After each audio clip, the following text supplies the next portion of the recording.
Chapter का नाम है द बर्थ। सिर्फ 25 पॉइंट में पूरा चैप्टर स्टार्ट। चैप्टर है एंड्रयू के बारे में। एंड्रयू एक बहुत यंग और बहुत डेडिकेटेड डॉक्टर है। दिन भर उसने बहुत काम किया है। अब इस सारे काम को कंप्लीट करने के बाद वो घर वापस आता है। घर वापस आने के बाद वो ऑब्जर्व करता है कि वो आ गया है और घर पे एक आदमी है जिसका नाम है जेओ। वो वेट कर रहा है बहुत एंग्शियसली कि एंड्रयू चलो मेरे घर पे। तो उसने बोला क्यों?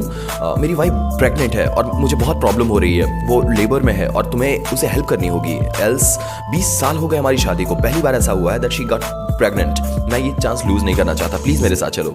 एंड्रयू उसके साथ जाता है। घर पहुंचने के बाद वो डिलीवरी में हेल्प करने के लिए स्टार्ट हो जाता है। एंड्रयू उसकी वाइफ को हेल्प करता है जो कि बहुत वीक हो चुकी थी, बहुत पेन में थी।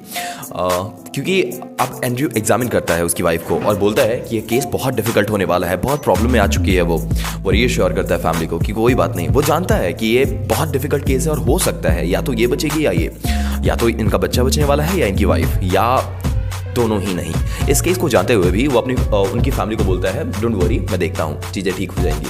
अब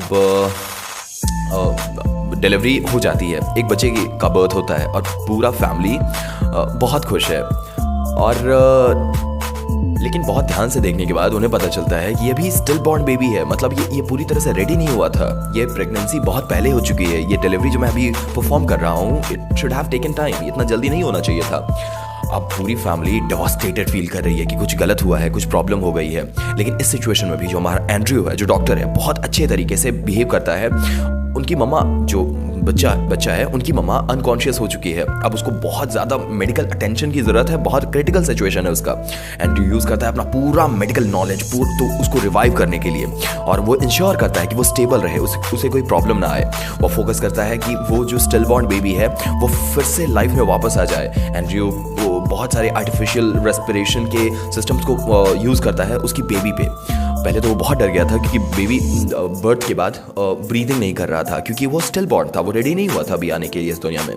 वो बहुत टायर्डलेसली वर्क करता है, बहुत होप और डिसिप्लिन के साथ वर्क करता है। इस काम का रिजल्ट भी देखने को मिलता है जब पूरे एफर्ट के बाद बेबी अपना फर्स्ट बर्थ लेता है और उसके बाद रोने लगता है। पूरी फैमिली खुश हो जाती है, पूरा हंसने लगती है। ग्रैटिट्यूड सब शो करते हैं कि तुम्हारा परसिवरेंस एंड्रयू क्या है, तुमने मेरी पूरी फैमिली को बचा लिया। एंड्रयू फील करता है ए सेंस ऑफ फुलफिलमेंट, क्योंकि एक डॉक्टर के लिए इससे बड़ी बात कुछ नहीं होती। वो रिलीव करता है कि एक सक्सेस तो मुझे अभी मिल गई। स्टोरी हाईलाइट करती है कि एंड्रयू का डेडिकेशन, कंपैशन और डिटर्मिनेशन के कारण एक पूरी जो फैमिली है वो बहुत अच्छे तरीके से जीने लगी। ये रिफ्लेक्ट करता है इमोशनल और फिजिकल चैलेंजेस को जो डॉक्टर्स के द्वारा फेस किया जाता है।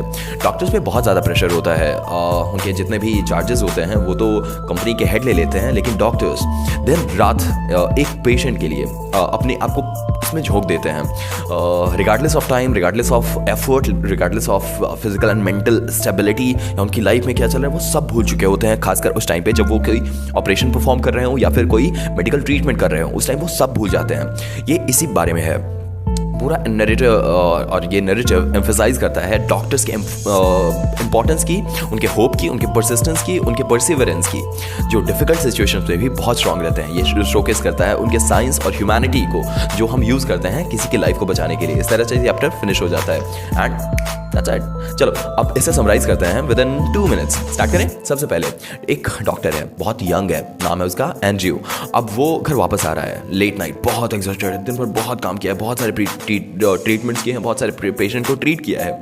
घर आने के बाद दिखता है कि एक माइनर है, एक लड़का है जो वेट कर रहा है एंड्रयू का, और बोलता है कि मेरे घर आप जल्दी चलिए, बहुत प्रॉब्लम हो चुकी है, मेरी वाइफ प्रेग्नेंट है और 20 साल के बाद अभी उसका बर्थ होने वाला है उस बच्चे का, प्लीज़ आप जल्दी चलिए। एंड्रयू जाता है, देखता है सिचुएशन बहुत क्रिटिकल है, बहुत पेन हो रहा है उसको, और हो सकता है या तो बच्चा बचेगा या माँ बचेगी या फिर दोनों ही नहीं बचेंगे। अपने पूरे एक्सपीरियंस को यूज़ करते हुए एग्जामिन करता है, ऑब्जर्व करता है, और बेबी का बर्थ होता है। लेकिन बेबी के बर्थ होने के बाद उसकी रूह कांप जाती है, क्योंकि बेबी बर्थ के बाद सांस नहीं ले रहा था। वो अभी स्टिल बॉर्न बेबी था और उसे कुछ दिन और रहना था उसके वॉर्म में, लेकिन उसे इस दुनिया में लाने के बाद इसने सबसे बड़ी गलती की थी। इससे पहले कि पूरा फैमिली डेवास्टेट लेट हो जाए, पूरा चिल्लाने लगे, रोने लगे, एंड्रयू ने अपना पूरा कॉन्शियसनेस यूज़ किया, अपनी सारी मेडिकल प्रोफिशिएंसी यूज़ की और उस बच्चे को रिवाइव कर लिया। अब उसके आर्टिफिशियल रेस्पिरेशन, मतलब अब किसी भी तरह से उसे रेस्पिरेशन करने के लिए फोर्स करना जिससे वो प्रोसेस स्टार्ट हो जाए, इसमें बहुत मेहनत की।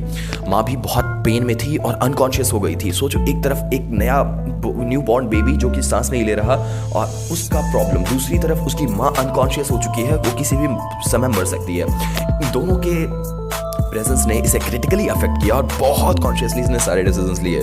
सारे मेडिकल प्रोसीजर्स यूज़ करने के बाद उन्होंने दोनों को बचा लिया, जिसमें पूरी फैमिली में हैप्पीनेस आ गई और इस तरह से ये चैप्टर पूरी फिनिश हो गई। आई विश चैप्टर समझ में आया होगा। कोई क्वेश्चन हो तो आप कमेंट में पूछ सकते हो, कोई और चैप्टर हो तो आप कमेंट में लिख सकते हो। अपना बहुत ध्यान रखिए, देखते रहिए Vision Spoken English. See you in the next one, once in that's the time.